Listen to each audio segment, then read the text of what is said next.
for the day. Today we will be looking at another option in Excel which is called as data validation, where data validation means it can basically allow you to restrict a cell to input only the desired input, or depending on any kind of criteria what you define. So it will be basically collection of certain rules which you can define as a part of criteria to that particular cell or collection of cells to accept only the user defined inputs subjected it meets the criteria what we have defined. Now it basically happens when you send a template sheet to another person to be filled out by them. Now, to avoid such common human mistakes, we define some criterias in the cell well before, so that when they even try to do a mistake, the cell does not let them do that. So it's all about avoiding mistakes and having the precise information filled by other person on the other side, and definitely having the accurate information being entered into the system. Now here I have an example which basically includes a sample form which is all about a registration to a seminar, and here I'm just taking a template. It might not be mandatory that a seminar requires all this information, but yes, it's just to showcase all the options in data validation. But before that, the data validation can be found under the data tab in Excel, where you can see data tools and you can find the data validation option right here. Now all you have to do is when you drop down here and select data validation, you can see there are options like by default it will be on any value, where you can drop down and see these are the criteria which I can define. It can be whole number, it can be related to decimals, list, date, time, text length, and even custom, where you think that these criteria, the predefined criteria cannot help you, then you can create your own criteria and you can limit the cell or collection of cell into that. So let's get started with it and understand what are the steps involved in doing the same. So the very first thing would be to define or select the cell you want the restriction or the validation to be applied. So now you must have an objective with you with a validation defined, that this is what I would like to specify as the criteria of the particular cell. Now in our case we have name here, and say for example the criteria would be to have less than or equal to 10 characters. Maybe that is a criteria made because maybe I'll be printing entry passes or some kind of exhibition badges or something. So let's select this cell as the prerequisite because it applies only to the cell which is selected. So I select this cell here and then I go to data validation, and you can drop down and pick up text length here, where you can see that there's a criteria to select less than or equal to. You can also go with any other thing of your choice depending on the requirement what you have.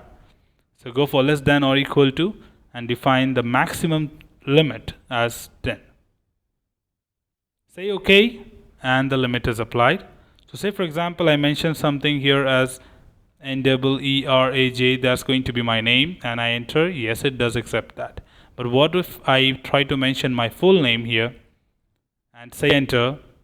It returns me with an error message stating that this value doesn't match the data validation restrictions defined for the cell. So that means even if a true user tries to do that, it will not let them do that mistake. Now you can always go with retry and enter another name, say for example Alex. Yes, it does allow. Say Alex Xavier. Now it got beyond 10. So it's also mandatory sometimes that how a user would come to know where am I going wrong. Am I not supposed to enter my full name? Is there a problem with the full name or something? So yes, you can define your input message which will give the information to the user that what is that you're supposed to do and why is that your error message is popping up. So you can always come to the second tab here next to the settings and say input message, where you can define your own title. Excuse me. So go with the title here, say my info, So it's user defined. You can have basically whatever you want. So go with input message and say here, please enter a short name. Now that would be for any such thing where the person can at least understand now what exactly the requirement is all about. Now you can see that as the person selects this cell, maybe I switch to another cell and then come back to it, the information message is being displayed here which says please enter a short name. So now the person who is entering information here can very well understand that you have restricted it to a certain extent. So I can make sure that I can have a nickname being mentioned there, or only my first name, or only my surname, anything which fits that requirement. Or you can also specify that your short name must be only 10 characters. Or you can do that as a part of the error message. So let's select the cell again and go to the data validation. And the third tab here will be error alert, where you can, instead of generating that system generated error messages, which we call like quite boring as of now. So let's go with it. Say we can have some good crazy messages which will be also exciting the users to read at least. So say make sure it's not more than 10. Now that makes it perfect to them, even if they try to make it short and say what if they are trying to like say Alex James. Now that's 9 fine, but what if he wants to go with Xavier and hit enter, then now you can see that the error message has been modified to what we wanted basically. So make sure it's not more than 10. So now obviously he can retry and put it as maybe James or just the Alex or something. Now similarly, we can basically have it for other parameters as well. Say for example, my target audience is between 18 to 30 years, and I just have to make sure that I've selected the cell here and click on data validation. Now this time I would need to drop down here in any value and select the whole number. So I'm just making you understand all the options here one after the other. So let's go with whole number, and the criteria this time I would be using is between 18 to maximum limit is being 30. So now team, what I want to make you understand here as well is like some of the mathematical rules about being greater than, less than, or between or something, where these are common things which you must know already, where minimum means 18 as being the least value accepted, and maximum 30 being 30 as the maximum value being accepted. Now it's not that it is exclusive of these values, it is inclusive of these values. So just press OK and let's try with 17. It's going to reject that. Now why we are getting this error message once again? Because that was only for the previous cell. Now to do that for other cells, you need to define it again. Now let's try with 18, and yes, it is accepting it. Say on the right side, 30 accepted, 31 sorry, let's do it on this cell, 31 not accepted. So yes team, this is what we call it as data validation with respect to whole numbers.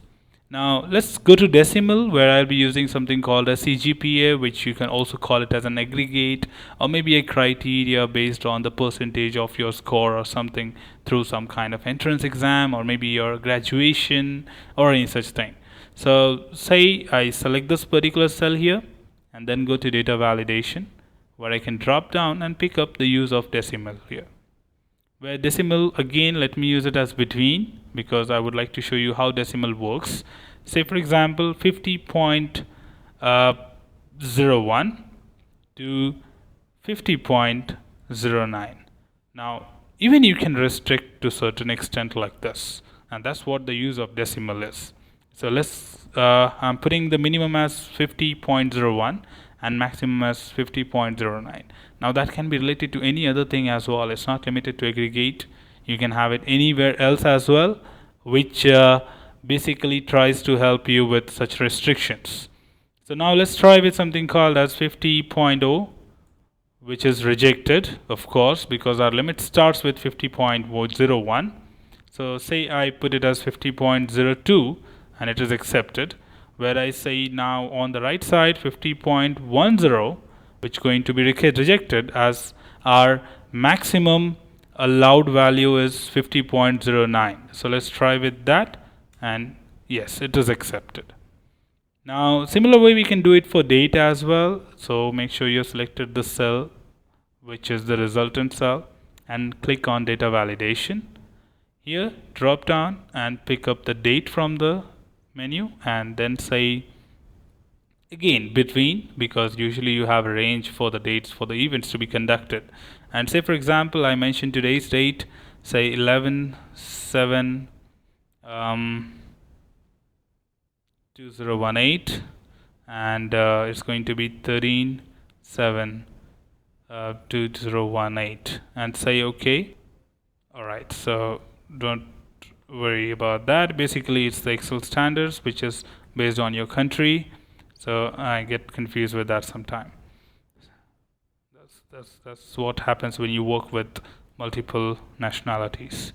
So yeah, now we are basically having the format which is accepted by Excel is the MMDDYY.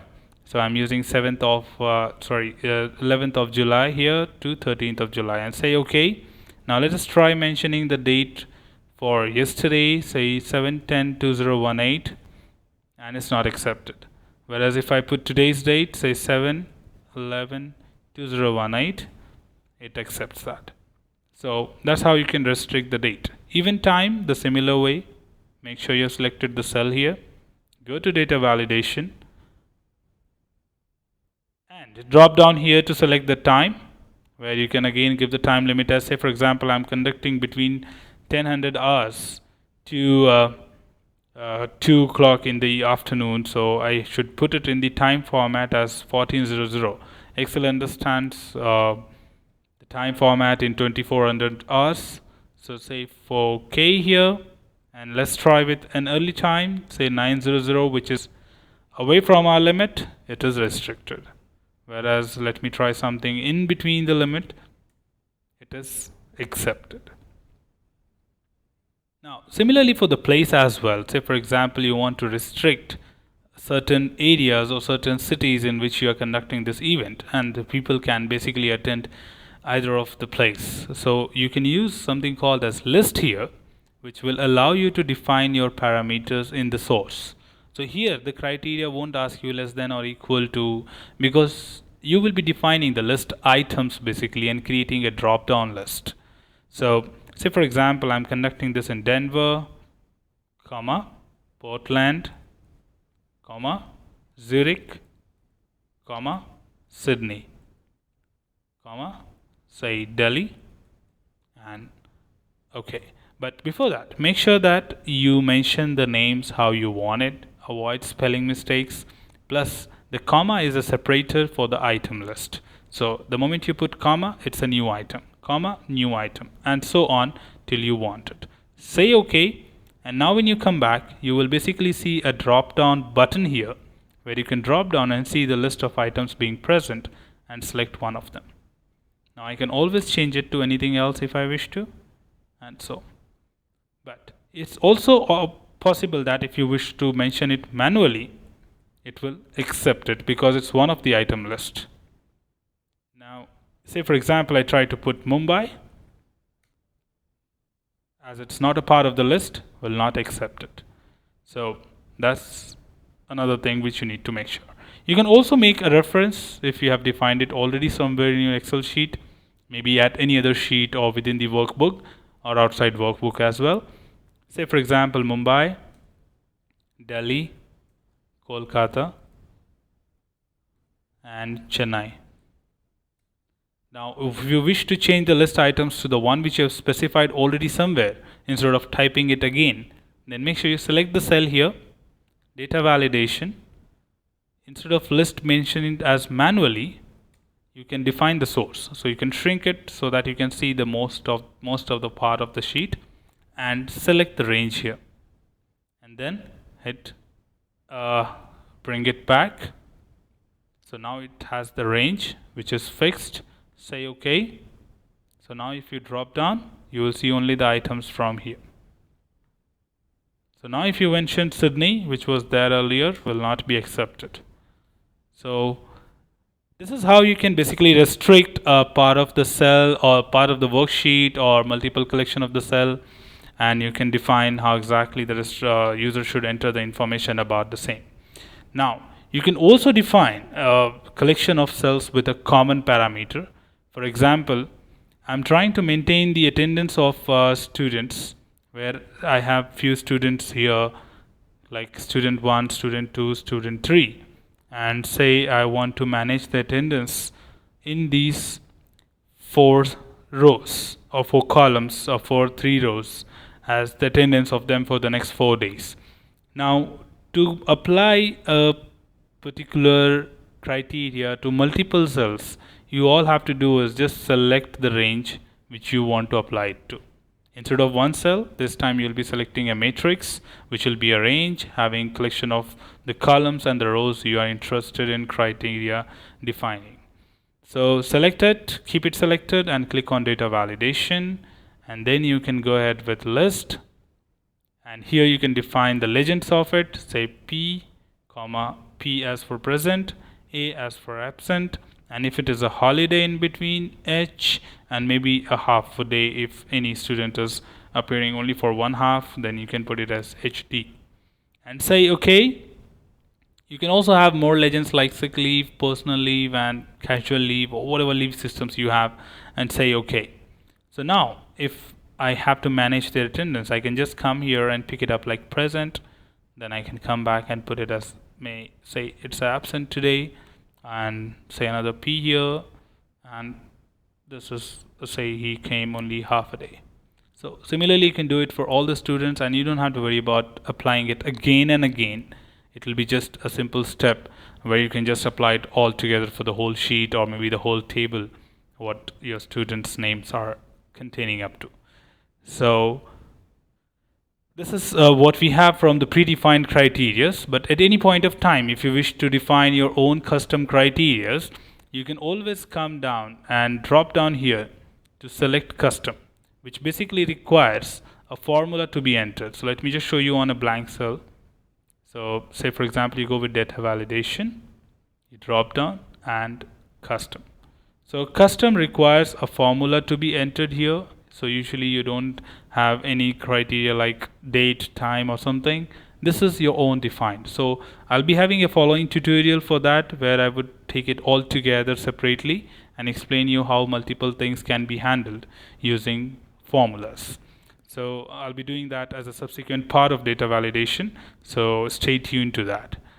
Now another thing to be taken care about data validation is we are talking about restricting information. So make sure that you are having all the required details mentioned so that the other side user can understand what the criteria is all about, which will help the person to understand.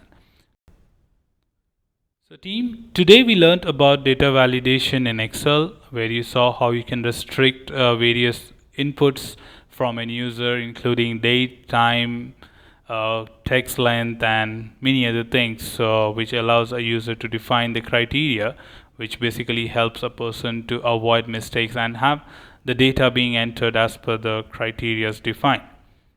Hope you would have learned it and it was interesting to understand the data validation in Excel. Hope you enjoyed the video and definitely learned something new today.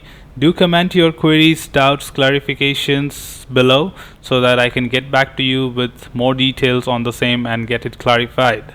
Do not forget to subscribe to the channel to get latest updates on the new videos about basic Excels and advanced. To get notified, do not forget to click on the bell icon. Thank you team for watching the video. Happy learning.